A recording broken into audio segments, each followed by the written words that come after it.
Hello students, आज आपका स्वागत है लाइफ टाइम इंग्लिश टीम में। आज मैं आपको बताने वाला हूँ इज़म आर्क के बारे में। इज़म आर्क क्या है और इज़म आर्क से जुड़े जितने भी सेंटेंस होते हैं सारे मैं आपको यहाँ पे क्लियर कराने वाला हूँ। इसके बाद आपको कोई भी अन्य यूट्यूब पे वीडियो देखने की ज़रूरत नहीं होगी, ना ही किसी प्रकार की वेबसाइट पर जाने की ज़रूरत होगी। तो इज़म आर्क क्या है? इज़म आर्क मतलब होता है रहा है। इज़म आर्क की हिंदी क्या होती है? रहा है। और notes, it is a present continuous tense. ये क्या है? प्रेजेंट कंटिन्यूस टेंस है। और अगर इसके यूज़ की बात करें तो when work is happening at the time of saying, कि जब कोई काम, जब कहने के समय काम हो रहा होता है, यानी कि जब जब हम कहते हैं तब काम हो रहा होता है। जैसे कि अगर एग्जांपल मैं लूँ, मैं सारा के साथ खेल रहा हूँ, मैं पढ़ रहा हूँ, मैं बातें कर रहा हूँ, मैं घूम रहा हूँ, मैं नाच रहा हूँ, इत्यादि वगैरह। तो इसमें जो नोट्स हैं एम इज़ आर, आज हम इन तीनों की बात करेंगे। एम इज़ आर या फिर इज़ एम आर कह सकते हो आप। तो एम के साथ आई का यूज़ होता है, इस के साथ ही शी इट और कोई नाम आ सकता है, आर के साथ यू वी दे मीन्स अगर मैं अगर कहूँ, अगर आई की बात होगी, मेरी बात होगी, मैं खेल रहा हूँ, मैं पढ़ रहा हूँ, मैं बातें नहीं कर रहा हूँ, मैं क्या कर रहा हूँ, इत्यादि वगैरह। तो आई के थ्रू हम एम को बताएंगे या फिर एम के थ्रू हम आई को बताएंगे। और ही शी और इट और किसी नाम की बात होगी तो हम इसका उपयोग करेंगे, और यू वी दे इनकी बात होगी तो हम आर का उपयोग करेंगे। तो आइए हम इसके यूजेस की तरफ देखें। तो इसका स्ट्रक्चर और मेथड कुछ इस प्रकार है।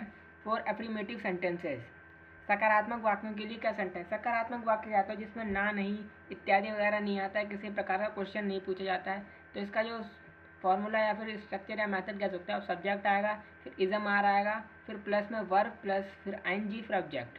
जैसे कि सब्जेक्ट आप जानते हो, I we you they he she it any name. और इज़म आर में से सब्जेक्ट के अनुसार आएगा, और वर्ब फिर आईएनजी फिर ऑब्जेक्ट। जैसे यहाँ पे एग्जांपल है, I am going to America. I इसमें सब्जेक्ट है, आई के अकॉर्डिंग आपका एम आया, और फिर गो के साथ आईएनजी गोइंग, और टू एक प्रपोजिशन है, और फिर अमेरिका ऑब्जेक्ट है। मैं अमेरिका जा रहा, ये बोल सकते हैं, या फिर बोल सकते हैं मैं अमेरिका जा रहा हूँ। यहाँ पे एक और एग्जांपल है, यू आर स्टडिंग, आप पढ़ रहे हैं। यू एक सब्जेक्ट है, यू के अकॉर्डिंग आर आया है, जैसे मैंने आपको ऊपर बताया था। अगर यू की बात हो तो आप आर का यूज़ करेंगे। इसी प्रकार यू आर स्टडिंग, आप पढ़ रहे हैं। दे आर लर्निंग इंग्लिश, वे अंग्रेजी सीख रहे हैं।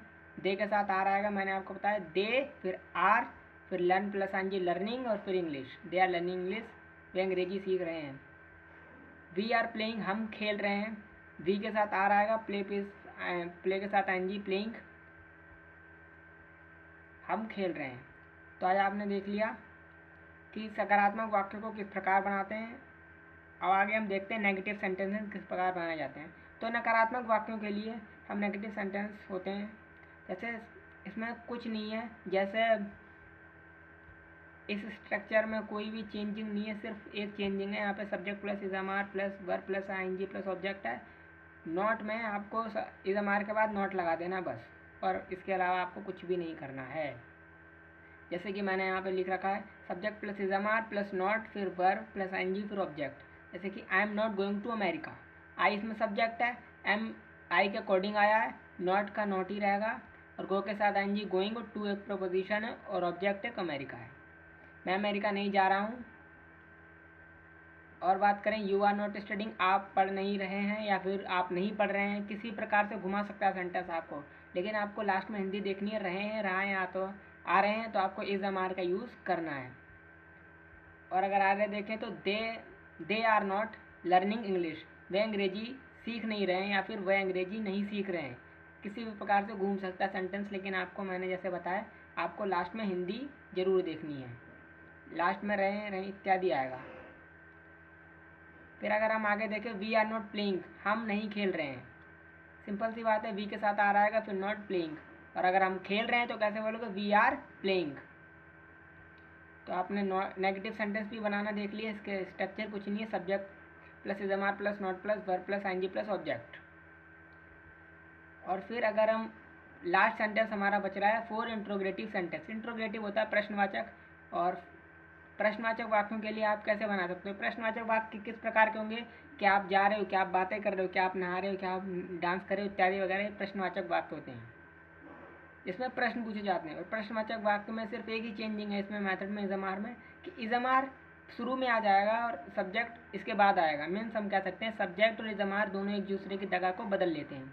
तो is am are plus subject plus verb फिर आईएनजी फिर ऑब्जेक्ट। जैसे आर इसमें क्या है, सब्जेक्ट, सॉरी आर इसमें आपका इज़म आर में से आया यानी कि हेल्पिंग वर्ब है, फिर सब्जेक्ट यू है और स्टडी प्लस आईएनजी स्टडिंग, क्या आप पढ़ रहे हैं। आर दे लर्निंग इंग्लिश, क्या वे अंग्रेजी सीख रहे हैं। आर फिर दे फिर लर्न प्लस आईएनजी लर्निंग और इंग्लिश का इंग्लिश। और फिर आर वी प्लेइंग, क्या हम खेल रहे हैं। आर के साथ वी आता है, लेकिन अगर क्वेश्चन आया तो पहले आर आएगा फिर वी फिर प्लेइंग, आर वी प्लेइंग, क्या हम खेल रहे हैं। आइए अगर हम प्रैक्टिस अगर मैं कराऊँ तो the sentences are for you, ये आपको आपके लिए सेंटेंसेज है। ट्रांसलेट एंड कमेंट करना है आपको। सब्सक्राइब करिए मेरा चैनल इसी प्रकार की वीडियो को पाने के लिए। और मैंने यहाँ पे कुछ इंग्लिश में सेंटेंस दिए हैं जिन्हें आपको ट्रांसलेट करके कमेंट करना है। जैसे I am going, you are not learning, are they playing, we are dancing, are you eating food, I am not crying, you are talking, are they speaking.